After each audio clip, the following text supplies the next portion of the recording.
natin niluto itong ginto. Ayan, sinubukan kong ibenta sa taas doon sa pinagbebentahan namin dito sa lugar namin. So sinubukan ko, ayun. Medyo mataas naman yung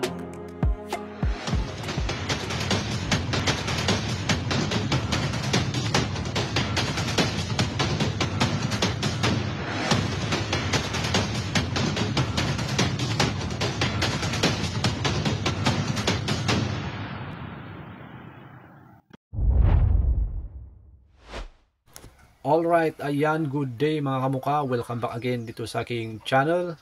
At for today's video ay gagawa tayo ng pera. Ayan, so literal na gagawa tayo ng pera kasi yung motor ko kailangan kong irehistro dahil kahapon nakuha na natin yung kanyang plaka. So kailangan kong irehistro siya. So ito at lulutuin natin itong mga tinatago-tago kong gold nuggets. Ayan, so collection ko sana yan. Halos mahigit 2 years ko na rin tinatago-tago yan.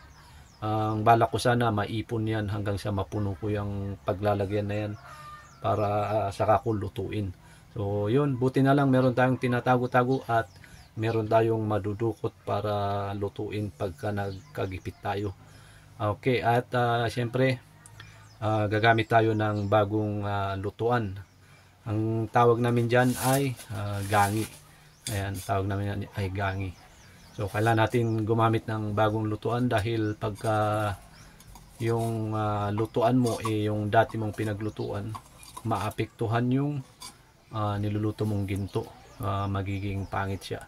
So ayan, ito yung laging tinatanong sa akin, itong puti na to, borax po yan at hindi yan asin. Ayan, borax yan. Yung borax ay merong mabibili sa Shopee at sa Lazada. Kaya lang mag-ingat kayo sa pagbili dahil marami pong peke. At siyempre ayan, gagamit tayo ng torch. Pagka maliit yung lulutuin mong ginto, kahit torch yung gamitin mo. Ayan, pagka malaki kasi yung niluluto namin, nagluluto kami sa uling. Pero pag ito, gamit namin torch. Ayan, at paiinitin muna natin yung ating lutuan bago natin isalang yung ating ginto na ating lulutuin.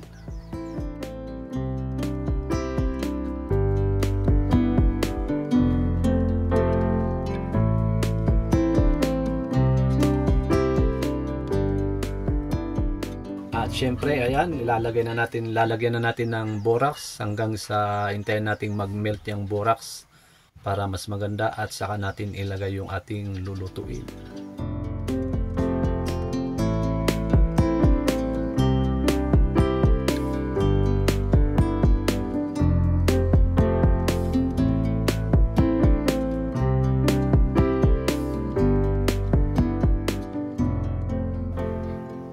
Ayan, at natunaw na yung borax na nilagay natin. So pwede na nating ilagay itong gold nuggets para lutuin na natin. Ayan. So sa pagluluto ay kahit malakas na apoy yung ating gagamitin. Dahil metal naman siya, hindi siya yung dust o kaya rust. Kasi pagka gold rush yung lulutuin mo, kailangan yung umpisa ng apoy na gagamitin mo mahina lang. Ayan, so lagyan natin ng konting borax. Yun nga, gaya ng sinasabi ko, pagka gold rush kasi yung lulutuin mo, sa umpisa niyan kailangan mahinang apoy muna yung gagamitin mo dahil pagka malakas na apoy yung gagamitin mo sa pagluluto, may tendency na ibubuga nung malakas na apoy yung gold rush na yung lulutuin. Kumpara sa metal na, dahil naging metal na, mabigat na siya, so hindi na siya pwedeng ibuga ng apoy. Ayan.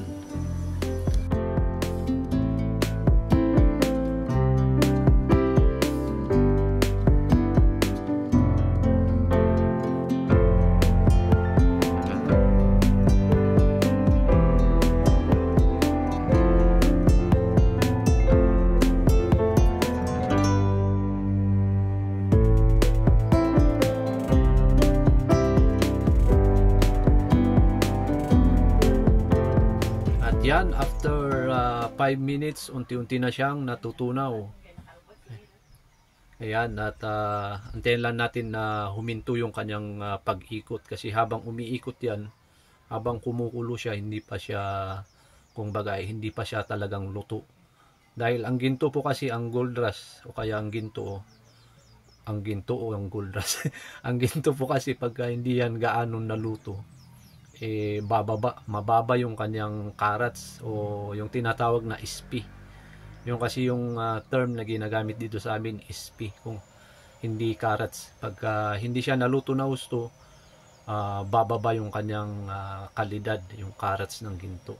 Ayan, at sa tingin ko ay luto na siya.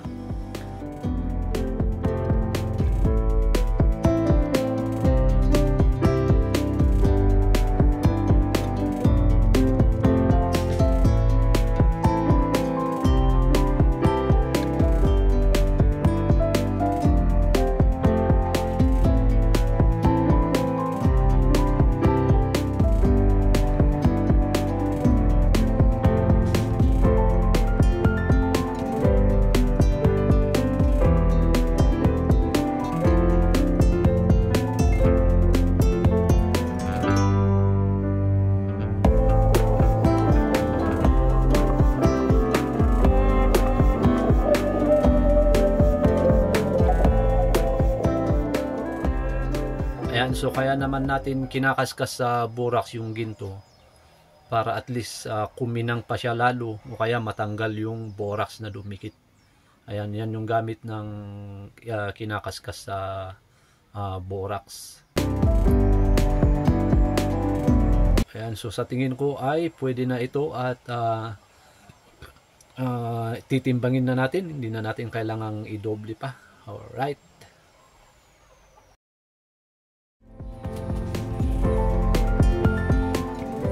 Ayun.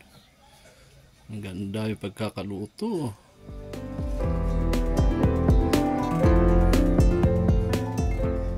Ito may tumigas na maitim na borax.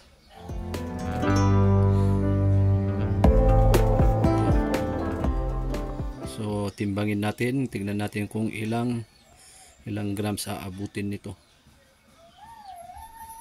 Yan. Let's go.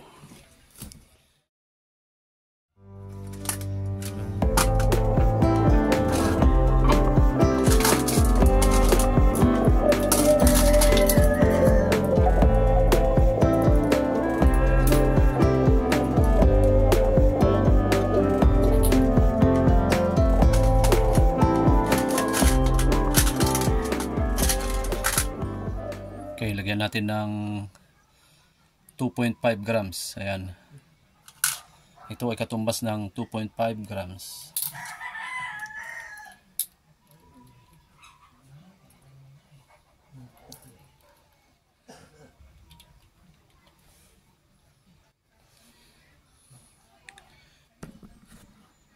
Ayun. Mabigat pa sa ginto.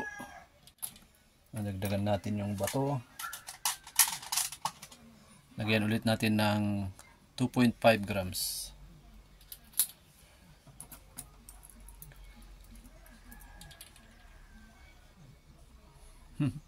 Mabigat na sa bato. Ayun. Mas malinaw pag ganun. Mabigat dun sa bato. Dagdagan natin yung bawasan natin to. Kaya lagyan ko na lang ng lagyan natin ng half grams yung ginto. Yan. Mabigat pa rin yung bato. Lagyan ulit natin ng half grams yung ginto. Ayan.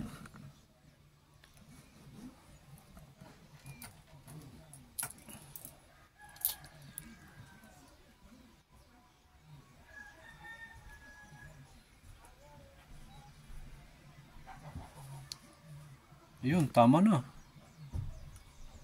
Tumama ano.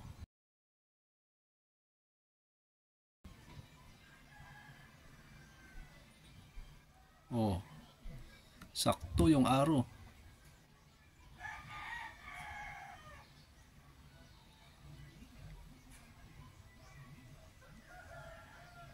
Yun. Ibig sabihin, Ibig sabihin,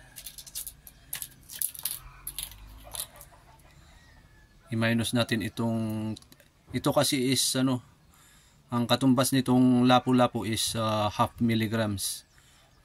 Yan, so bali dalawa, ibig sabihin 1 grams. At ito naman ay tig 2.5 grams. Ito, katumbas nito ay 2.5 grams. So ibig sabihin 5 grams, i-minus natin yung 1 gram na dinagdag natin sa ginto. Ibig sabihin meron siyang timbang na 4 grams. Yan. May timbang siya na 4 grams. Ayos. Sobra-sobra pa sa parehistro ng ating motor. Ang cute eh. Try ko i-post to sa aking community o kaya sa aking FB page pagka may gustong bumili. Ayan, i-PM nyo lang ako. Ayan, direct message nyo ako sa aking FB page. Ayan, i-post ko muna to. Pero pagka hindi nabenta agad, ayan, ibenta ko sa black market. Para, yun nga, yung purpose ko, may parehistro ako dun sa motor ko. Ayan.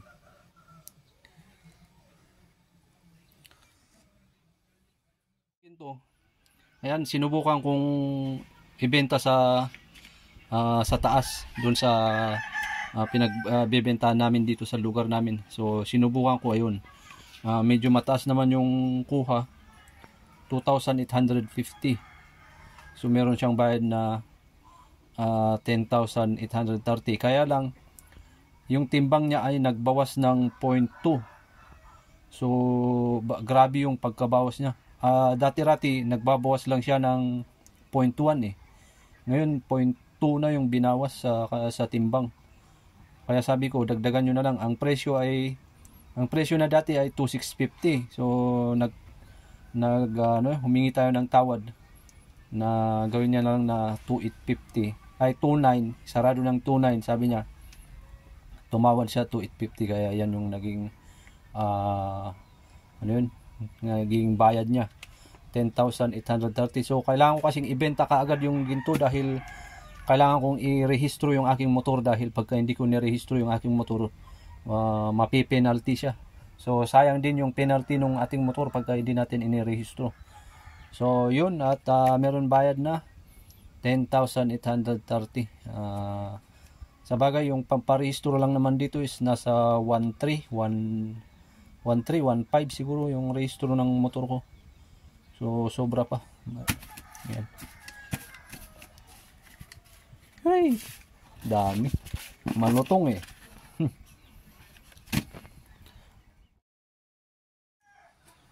Alright, ayan, so yun, sana'y nakapagbigay ako ng idea. Kahit pa paano, meron tayong, sabi nga, pag may sinuksok, may madudukot. Ayan, so matagal-tagal ko na ring inipon yun, tinatago-tago yun. So yun, nagipit tayo, meron tayong nakuha at meron tayong magagastos sa oras ng kagipitan. Ayan, at sa mga gustong bumili ng ginto dyan, ayan, abang-abang na lang po kayo sa ating ipopost. Ayan, ipost ko naman pagka meron tayong for sale na ginto. At yun, sana abangan nyo pa ang ating mga susunod na video about sa ginto. So kung bago ka lang, baka naman pwedeng pa-subscribe dyan, at mas maganda, i-click mo yung notification bell icon dyan para mas updated ka sa mga video na aking in-upload. Ayan, maraming salamat at keep safe.